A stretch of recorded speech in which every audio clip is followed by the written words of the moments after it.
میں اور آپ جس سوسائٹی میں آج رہ رہے ہیں اس میں بہت سارے لوگ خیر کی طرف آتے ہیں، بڑی تیزی سے نیکی کے ارادے کرتے ہیں، مخلص ہوتے ہیں، اخلاص بھی پورا ہوتا ہے، لیکن نیکی پر ڈٹے نہیں رہتے۔ کچھ دن تو خیر سے کام کرتے ہیں، کچھ دن تو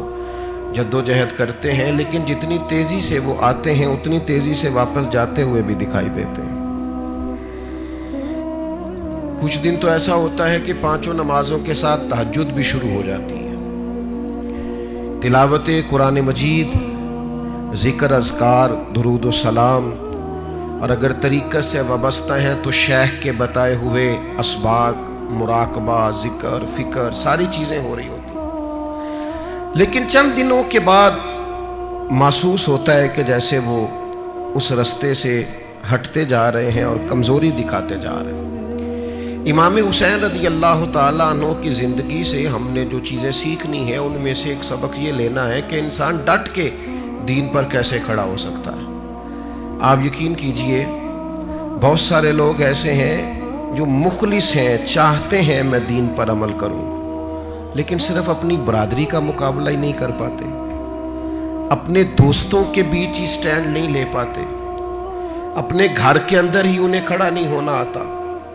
ذرا سی بھی استقامت نہیں دکھاتے۔ اور آج کل تو ماحول اس طرح کا ہو گیا ہے کہ نوجوانوں کے اندر قوت فیصلہ ہی نہیں، قوت ارادی نہیں، کروں نہ کروں، چلوں نہ کروں، یہ ٹھیک ہے کہ نہیں ٹھیک، آپ بھی بتائیں ایسا ہو سکتا ہے؟ چلیں آپ بھی، بھئی اتنے مشورے آپ لے رہے ہیں، آپ کر ہی نہیں سکیں گے، آپ میں قوت فیصلہ ہی نہیں ہے، آپ نے طے ہی نہیں کیا آپ نے کس رستے جانا ہے، تو منزل کب آئے گی؟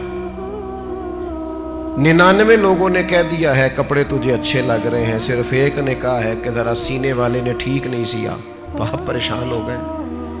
اتنی جلدی کمزور پڑ جانا، اتنی جلدی استقامت چھوڑ دینا۔ اور پھر ایک طبقہ ایسا بھی ہے جو بڑا باصلاحیت ہے، بڑی زبردست طاقت رکھتا ہے، کام کرنے کی ہمت رکھتا ہے، وسائل بھی ہیں، ذرائع بھی ہیں، سلیقہ بھی ہے، شعور بھی ہے، نہیں ہے تو استقامت نہیں ہے۔ چونکہ استقامت نہیں ہے تو ساری صلاحیتیں ہونے کے باوجود وہ لوگ کبھی کامیاب نہیں ہو سکتے، کیونکہ ان کے پاس استقامت ہی نہیں ہے۔ اللہ تعالیٰ نے قرآن مجید کے اندر اس بات کو بیان فرمایا ان الذین قالوا ربنا اللہ ثم استقاموا۔ یہ قرآن مجید کا ذرا انداز کریمانہ دیکھیے، فرمایا بے شک وہ لوگ جنہوں نے کہا اللہ ہمارا رب ہے، ثم استقاموا، پھر وہ ڈٹ گئے، جم گئے اس بات پر اللہ ہمارا رب ہے، پھر اس پہلو پر پورے طور پر وہ کھڑے ہو گئے، تو یا اللہ انہیں کیا ملے گا؟ فرمایا تتنزل علیہم الملائکہ، ہم ان کی مدد کے لیے فرشتوں کا نزول فرما دیں گے، فرشتوں کا ان پر نزول ہوگا۔ اللہ تخافوا ولا تحزنوا، فرشتے ان سے کہیں گے نہ خوف کھاؤ نہ غم کرو، وابشروا بالجنۃ التی کنتم توعدون،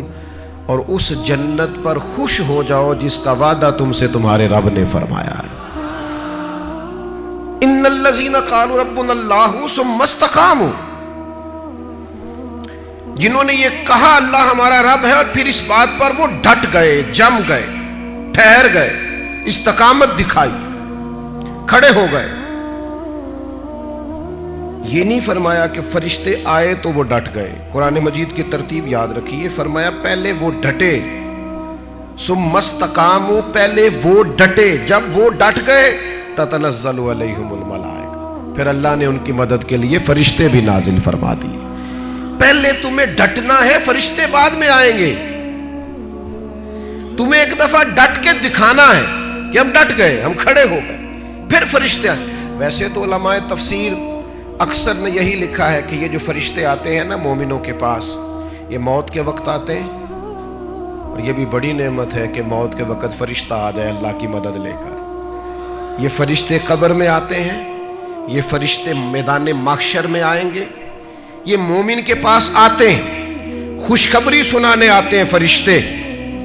لیکن صاحب تفسیر روح المعانی فرماتے ہیں نہیں بھائی، صرف قبر حشر اور قیامت میں نہیں آتے، یہ زندگی میں بھی آتے ہیں. یہ مومنوں کے سینوں کو کشادہ کرنے آتے ہیں، انشراح صدر دینے آتے ہیں، انہیں تسلی دینے آتے ہیں. تم خیر کے کام پہ نکلے ہوئے ہو، اللہ تمہاری مدد کرے گا، ان کے سینوں کو ٹھنڈا کرنے آتے ہیں.